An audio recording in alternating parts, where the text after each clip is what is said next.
Coming up next, from San Fran Freak Show, The Savage Nation. From Talk 910 KNEW. With Michael Savage, I can relate to. The Savage Nation. Weekday afternoons 3 to 7. Talk 910 KNEW. Warning. The Michael Savage Show contains adult language, adult content, psychological nudity. Listener discretion is advised.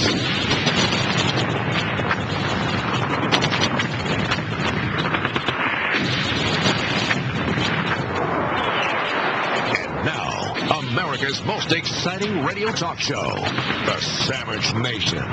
Here is Michael Savage.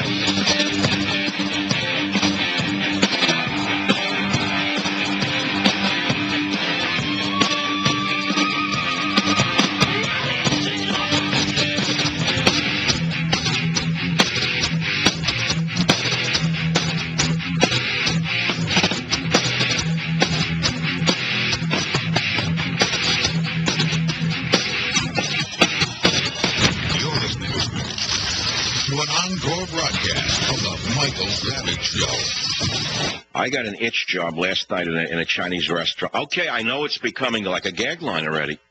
After spending about 10 minutes talking about how bad food is becoming in Asian restaurants, how they're cheating me, and you confirmed even in Kansas they're doing it, I go to a place she knows me. I didn't want to go over the bridge where the sauce is very good, a Hunan place, Hakka cuisine, which I love the green sauce. It's kept me alive all these years. It's a chili sauce that's astounding. I don't know how they make it. I really should bottle that stuff. It's so good. I didn't want to go over the bridge. So I went to a place in Marin. How you doing? And they look you in the eye. I don't get it. Like your best friend. And you say, no sugar, no this, no spice. I took one bite of one dish. My scalp and to my toes and my scalp were itching till 5 in the morning. Like I had St. Vitus dance in bed. I don't understand it. Then the house I'm staying in used to be a quiet block. And some white trash moved in up the street with some teenagers with loud cars. And they have idiot white liberal friends. All they do all night is drive up and down the street. Up and down till 3 in the morning. I don't know what they're doing. I mean, if they're smoking dope, you would think it would sedate them. Every 20 minutes, the car up and down in a broken mufflers, like a golf cart car one of them has, some schmuck. And I keep saying to myself, why is there no war? Why can't they go off to war? Why is there no Flanders Field, I say to myself? Why? Why do they have so much free time on their hands, I say to myself? This is what goes on in my head in the middle of the night. What can I tell you? And you want me to talk about Goldman Sachs? I did it for an hour yesterday. What did I get? I made more enemies of some of the most powerful, wealthy people in the world who, as you know, put the stooge in as president. You think that the president is actually elected by you? You're crazy.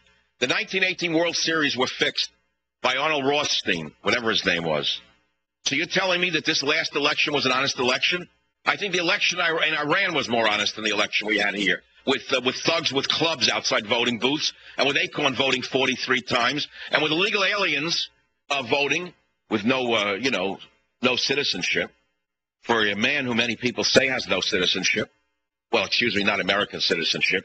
That's a big thing. I'm not involved in it, so I don't want to take credit for it. Many of you don't call on that. That's almost like saying UFOs now or abortion. Please, I did not say the word citizenship. Don't. If you're a birther, don't call me. Others are doing a very good job. No, I don't want to know about it. No, because the lights went just almost crazy. It was like a pinball machine on tilt. The red lights went crazy. All I got to do is say certain words. Obama's birth. Oh, there it is. Obama's, where was he born? That's it. There it goes. Well, Mike, glad you're aboard now. Yeah, really. Glad you're aboard now. We know that. How about abortion? Yeah. There it goes again. Or there are a couple other ones you can do. Gun. All I have to do is say gun.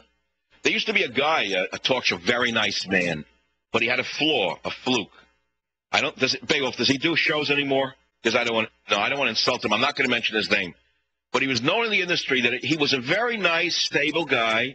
But if a caller said anything to do with airplane, fin, aileron, propeller, that was it. He was off and running for 3 hours about airplanes and the Air Force.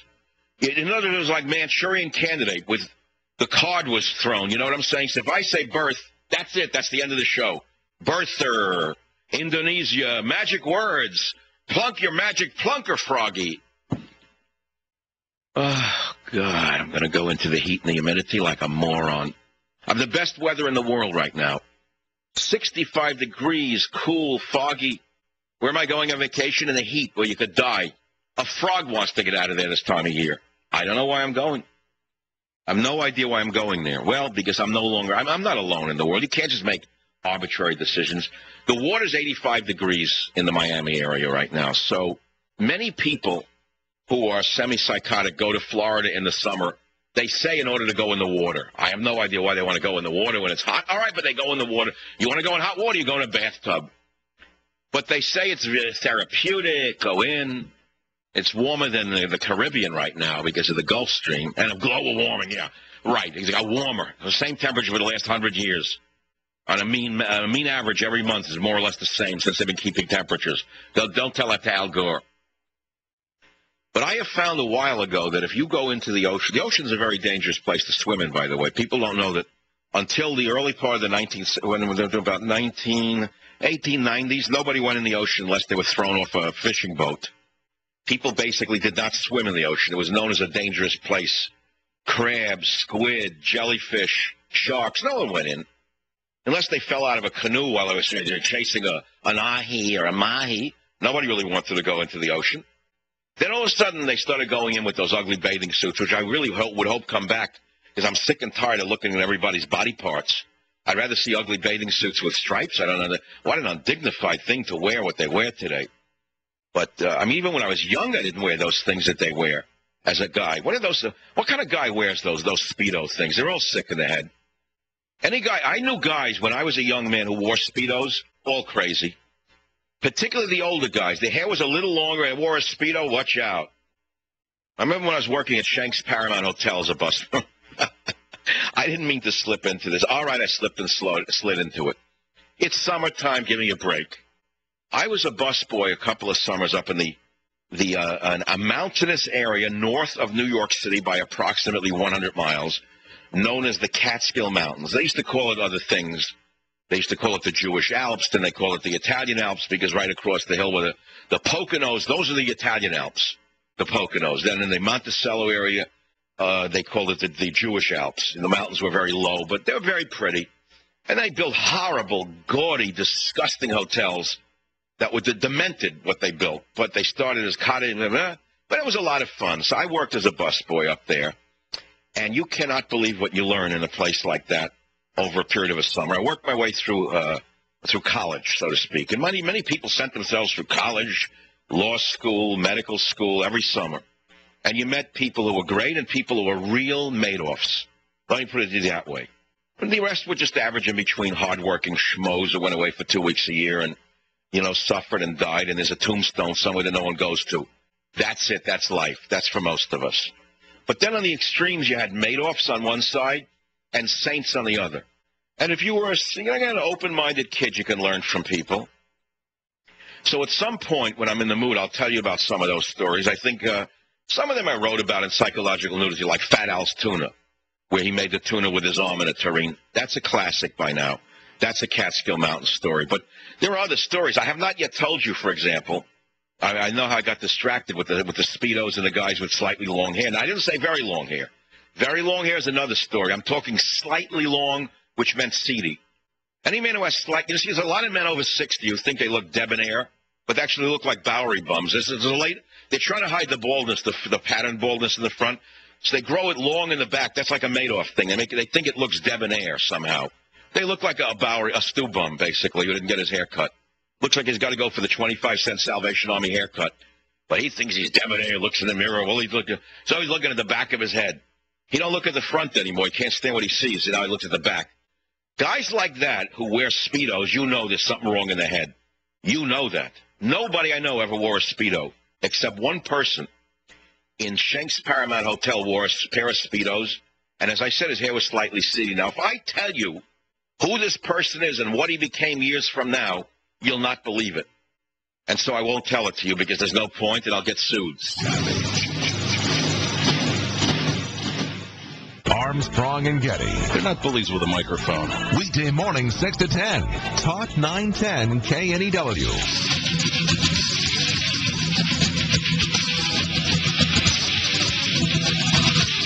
910 KNEW. You're listening to an encore broadcast of The Michael Savage Show. New York City, WOR. Andy, go ahead, please. You're on the Savage Nation. Michael, you remind me exactly of my sixth grade teacher, Mr. Z. Thank you very much. I'm glad I've moved up to that level. Oh, well, let me tell you, he was a great, great man. He was an ex-Marine, Korea, as well as Vietnam. Oh, well, in those days, you're talking about a long time ago. I remember when I was a kid in high school in Queens in New York in the 50s, most of my teachers were World War II veterans. They were as tough as nails. We didn't have the pothead hippies yet. The coming in to tell us America was no good. He was a man's man. He gave me a personal book out of his library because we had to do, the class had to do a book report.